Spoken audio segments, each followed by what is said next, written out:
மூட்டு வலி மட்டும் இல்லாம பக்கவாத மாதிரியான பிரச்சனைகளும் வராம தடுக்க வாரத்துக்கு ஒரு முறை முடக்கத்தான் கீரையை ரசமா வச்சு சாப்பிடுறது நல்லது. இத முடக்க அறுத்தான் கீரைன்னு சொல்லுவாங்க.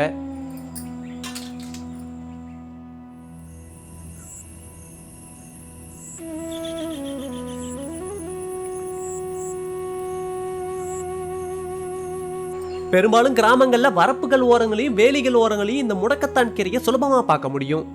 இதோட இலைகளையும் இதுல இருக்க காய்களையும் வச்சு சுலபமா அடையாளம் கண்டுபிடிச்சிட முடியும். இது ஒரு கொடி வகையை சேர்ந்த கீரை செடி. முடக்கத்தான் ரசம் வைக்கிறதுக்காக கையளவு முடக்கத்தான் கீரையை பறிச்சுக்குவோம்.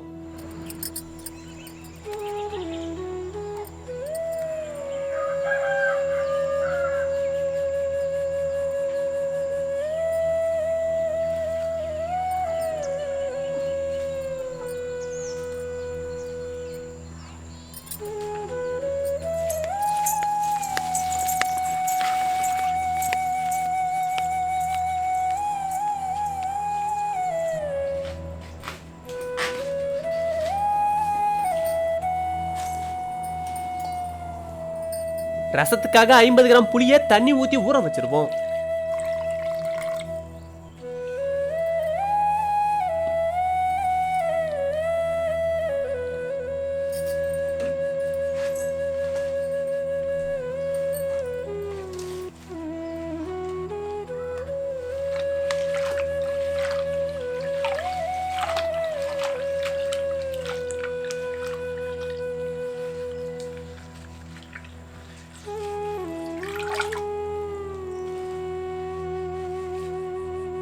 பறிச்சுக்கிட்ட கீரைகளையும் இந்த மாதிரி சுத்தமா கழுவி எடுத்துக்கிறது நல்லது.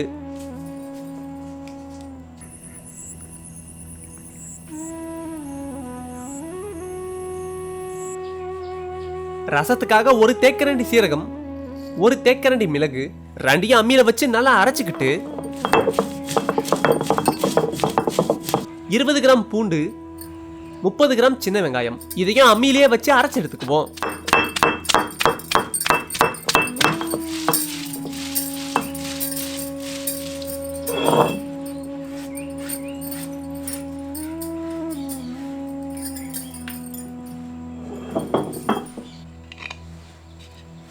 இப்ப கழுவி வச்சிருந்த முடக்கத்தான் கீரையோட கையளவு உப்பு சேர்த்து அம்மியிலேயே கீரையவும் நல்லா அரைச்சு எடுத்துக்குவோம்.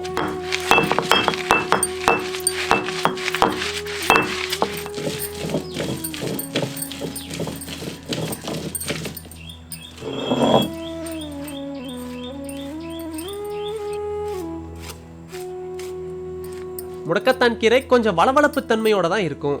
அது புளியோட சேர்த்து கொதிக்க வைக்கும் போது வளவளப்பு தன்மையெல்லாம் போயிடும்.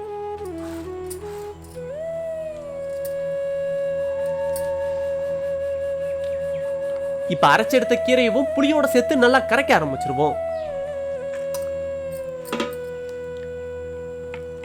ஒரு சொம்பு தண்ணி சேர்த்து கீரையில இருக்க சாறு மட்டும் தனியா பிரிச்சு எடுத்துருவோம்.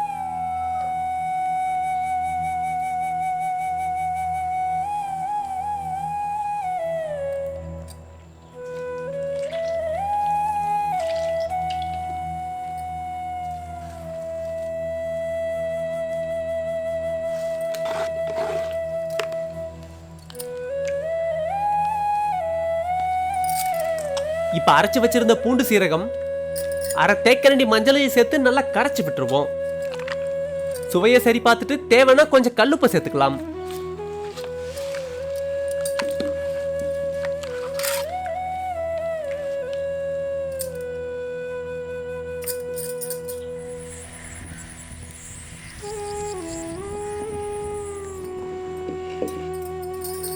இப்ப கொஞ்சம் நல்லெண்ணெயில 1 தேக்கரண்டி கடுகு, 1/2 தேக்கரண்டி பெருங்காயத்தூள், கொஞ்சம் கறிவேப்பிலை, 7 வரமிளகாயவும் எண்ணெயில சேர்த்து வறுத்துட்டு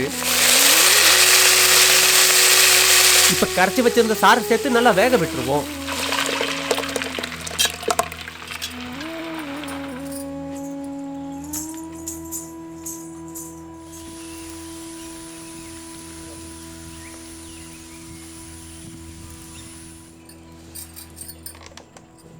ரசம் நல்லா நொரக்கட்டி வரும்போதே கொத்தமல்லி இலையை தூவி இறக்கிடலாம்.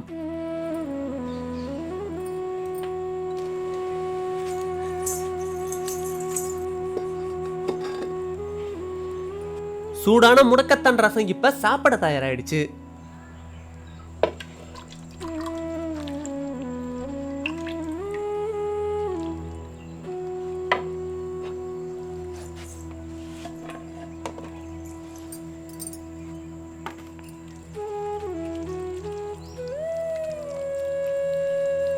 இந்த முடக்கத்தான் ரசத்தை சோறோட சேர்த்தும் சாப்பிடலாம், தனியா ரசமாவும் குடிக்கலாம்.